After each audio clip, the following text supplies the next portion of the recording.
कसे आहात? चांगले आहेत ना? चांगलेच राहा. आज मी बनवते छोले भटुरे. छोले भटुऱ्यांसाठी हे छोले मी रात्री भिजत ठेवून दिलेले होते. आता ते मी कुकरमध्ये 3 शिट्ट्या घेऊन घेईल आणि नंतर मग चांगले शिजून घेईल, कारण की ते भाजीमध्ये शिजत नाही. कधी ते आधी शिजून घ्यायचे. आणि आता हे मी झाकण लावलंय आणि गॅसवर ठेवते. याच्या मी 3 शिट्ट्या घेईल. त्यानंतर मग मी इथं मसाले घेतलेले आहेत. हे बघा, इथे शिट्ट्या पण झाल्या. कांदा आहे, लसूण आहे, आलं आणि टमाटा आणि इथं कांदा, हे सगळं मी मसाल्यासाठी घेतलेलं आहे. आधी मी पॅन ठेवलं, पॅनमध्ये पॅन गरम झाल्यावर मी तेल टाकेल आणि तेल टाकल्यानंतर मग इथं कांदे टाकेल. कांदे चांगले कलसून घ्यायचे, शिजून घ्यायचे. जसं आपण रेग्युलर मसाल्यासाठी शिजवतो त्या पद्धतीने शिजून घ्यायचे. कांदे शिजून घ्यायचे चांगले. त्यानंतर मग आपण एक एक वस्तू सगळे भाजून घ्यायचे. कांदे शिजायला थोडा वेळ लागतो म्हणून आपण तसं हे मस्त आता कलसून घ्यायचे ते कांदे चांगले. जसं आपण मसाल्यापासून मसाल्याचा शिजवतो त्या पद्धतीने शिजू द्यायचं, मसाला तयार करून घ्यायचा. आता इथं कांदा माझा चांगला कलसून झालेला आहे. आधी मी टमाटा टाकून टमाटाही कलसून घेईल. तर आता इथं मी कांदा चांगला कलसून घेईल. कांदा बी टमाटा आणि इथं टमाटा लवकर शिजावं म्हणून ना तुम्ही इथं थोडंसं नॉर्मल मीठ टाकू शकता, त्याच्याने लवकर शिजून जातो. पण मी काही टाकत नाही आहे.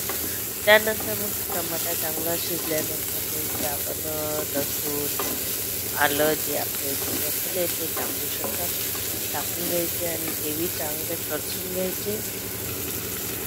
तेही चांगले कलसून घ्यायचे. तेही तुम्ही आता लसूण आणि आलं टाकेल. लसूण मी थोडासा कमी घेतलेला आहे, आलं थोडं जास्त घेतलं. तरी हे बघा, हे मस्तपैकी कलसून घ्यायचं. मी एक टमाटा आणि एक कांदा घेतलेला आहे. त्यानंतर हे चांगलं कलसून झाल्यावर मग हे थोडंसं थंड होऊ द्यायचं आणि मग मिक्सरमधून बारीक करायचं, कारण की ना गरम कधीही मिक्सरमधून बारीक करायचं नाही, ते मसाला व्यवस्थित भाजला नाही जात. इथं मग मी आता भटुऱ्यासाठी गव्हाचं पीठ घेते. गव्हाचं पीठ घेतलेलं आहे आणि त्यानंतर मग मी हे बघा, ह्या पद्धतीने मी गव्हाचं पीठ आणि हे घेतलेलं आहे. गव्हाचं पीठ आपलं जेवढं लागणार आहे तेवढं घ्यायचं आणि त्या हिशोबाने रवा घ्यायचा. त्याच्यात थोडासा रवा आपण जवळजवळ मी 3 चम्मच मोठे 2 चम्मच घेतलेले आहेत आणि तेल टाकलं आणि चवीनुसार मीठ टाकलेलं आहे. आता हे भटुऱ्यांसाठी आता गव्हाचं पीठ घेतलेलं आहे. गव्हाच्या पीठच्याऐवजी तुम्ही मैदाही घेऊ शकतात, पण मैद्याची चव एवढी खास लागत नाही. पण म्हणून गव्हाचं पीठ घ्यायचं कधीही. गहू आणि रवा थोडासा मिक्स करून घ्यायचं, त्याच्याने भटुरे खूप छान फुटतात आणि खुसखुशीत मस्तपैकी येतात. याच्यासाठी आता मी इथं पाणी टाकून कणिक मळून घेईल. कणिक चांगले मळून झाल्यावर मग मी बाकीचे जो आपला हे आहे मसाला तो तयार करेल.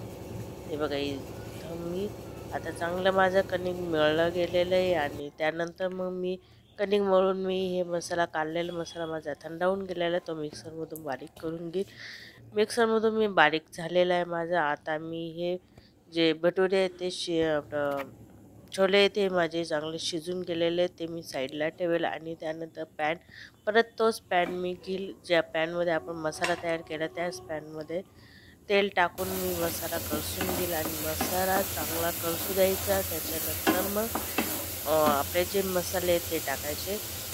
इथं मी तेजपत्ता टाकला. तेजपत्त्यानंतर तुम्ही पाहिजे तर इथं कढीपत्ताही टाकू शकता. इथं मी रेडीमेड छोले मसाला घेतलेला आहे.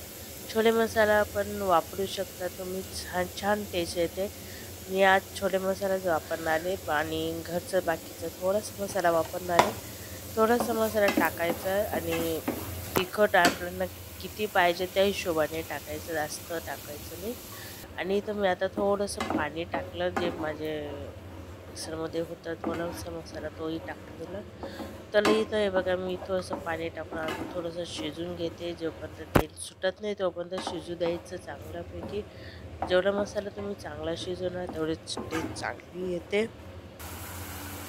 हे बघा इथं आता आपला मसाला चांगला शिजून गेलेला आहे. इथं मी मसाला टाकेल जसं लाल मिरची, गरम मसाला आणि आपला जो छोले मसाला आहे तो, आणि त्यानंतर मग आपलं हळद, हिंग, धनेपूड हे जे बेसिक मसाले आहेत आपले ते टाकायचे.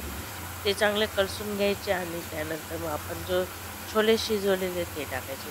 हे बघा हे माझे झालेले आहेत. आणि सॉरी इथं मी माझा मोबाईल थोडासा तिरका झाला म्हणून मी तुम्हाला पूर्ण दाखवू शकले नाही. पण मी इथं आता आपण जे मसाले आहेत ते चांगले शिजून घ्यायचे. ते चांगले शिजले की मग नंतर आपण जे छोले आहेत ते टाकायचे. मसाला बी चांगला कळसू द्यायचा, नाही तर मग कच्चा राहिला तर त्याचा त्रास होतो आणि तो टेस्ट बी देत नाही चांगली. तर इथे हे बघा माझा मसाला पूर्ण शिजून गेलेला आहे. इथं मी आता जे छोले आहेत माझे ते टाकलेले आहेत आणि तेही टाकून चांगले शिजून घेईल. आणि वाटलं तर तुम्हाला ग्रेव्ही पाहिजे असेल तर तुम्ही अजून पाणी ॲड करू शकता. पण मग जास्त ग्रेव्ही पण थोडासा रस्सा थोडासा ठेवायचा आणि वाटलं तर आपण वाढवू शकतात तुम्ही. त्यानंतर मग इथं चवीनुसार मीठ आणि कोथिंबीर घालायची आणि कोथिंबीर टाकून चांगले उकळ फुटू द्यायचं आणि मग मस्तपैकी शिजू द्यायचं. आपले छोले तर ऑलरेडी शिजलेले आहेत, पण मग जेवढी तुम्ही भाजीला थोडंसं उकळणार आणि तेवढंच टेस्ट अजून चांगली येते. हे बघा इथं मग मी आता माझे जे आहेत कोथिंबीर वगैरे सगळं टाकून मी आता ही थोड्या 5-10 मिनटं उकळू देईल. त्यानंतर मग माझा हा भटुऱ्यांचं पीठ बघा चांगलं मऊ झालेलं आहे. मी भिजून थोडंसं हे करून ठेवलेलं होतं म्हणून ते चांगलं मऊ झालं. आता इथं मी छोले भटुरे तुम्हाला लाटून दाखवते. मी एवढा गोळा घेतला. तेल टाकायचं आणि थोडंसं लाटून घ्यायचं. तेल लावूनच भटुरे लाटायचे छान येतात. आणि पीठ लावून लावणार तर ते एवढे खास येत नाही आणि व्यवस्थित फुलत पण नाही. तर इथं माझ्या भटुरा तयारी आहे आणि तो मी आता तळून घेईल. मस्तपैकी तुम्हाला पाहिजे तेवढी साईज घेऊ शकता, लहान मोठी. इथं मी मोठे मोठे घेतले भटुरे, कारण की मोठे खूप छान लागतं, मोठे छान दिसतात आणि खूप सुंदर वाटतं. ते इथं मी आता भटुरे तळून घेईल. भटुरे बघा तुम्ही बघू शकता किती छान फुलेल तो भटुरा फुलतोय आणि रवा टाकल्यामुळं तो अजून छान फुलतोय. दुसरीकडे मला जी छोले पण तयार आहेत. मी गॅस बंद करून दिलेला आहे. हे बघा किती छान फुलला की नाही तुम्ही बघू शकता. तुम्हाला बी असंच भटुरा पाहिजे असेल तर जी पद्धत मी तुम्हाला सांगितलेली त्या पद्धतीने एकदा नक्की करून बघा. तुमचेही अशाच पद्धतीने भटुरे मस्तपैकी फुलतील आणि टेस्ट बी येईल. हे बघा किती छान झाला बघा भटुरा, तुम्ही बघू शकता. माझे सगळे भटुरे मस्त असे फुलले आणि खूप छान झाले होते. हे बघा किती छान आला की नाही भटुरा, म्हणजे असा फुलला म्हणजे तोच छान असतो. हे बघा हा आपला भटुरा तयार आहे. इथं माझी छोलेची भाजी पण तयार आहे. ही बघा मी गॅस बंद करून दिलेला आहे आता. इथं माझे भटुरे पण तयार आहेत. हे बघा किती छान फुललेले आहेत. सगळे भटुरे माझे मस्तपैकी फुललेले आहेत. तुम्ही पण या पद्धतीने एकदा नक्की ट्राय करा आणि कमेंट करून मला नक्की सांगा की तुम्हाला कसे वाटले भटुरे. हे बघा आणि तुम्ही कुठल्या पद्धतीने करता, कोणती कंट्रीमध्ये राहता ते मला कमेंट करून सांगा. तर मग इथं माझे छोले भटुरे तयार आहेत. तुम्हाला आवडले असेल तर लाईक करा, शेअर करा, माझ्या चॅनल सबस्क्राईब नक्की करा. पुन्हा भेटूया पुढच्या व्हिडिओमध्ये. तर बाय. श्री स्वामी समर्थ.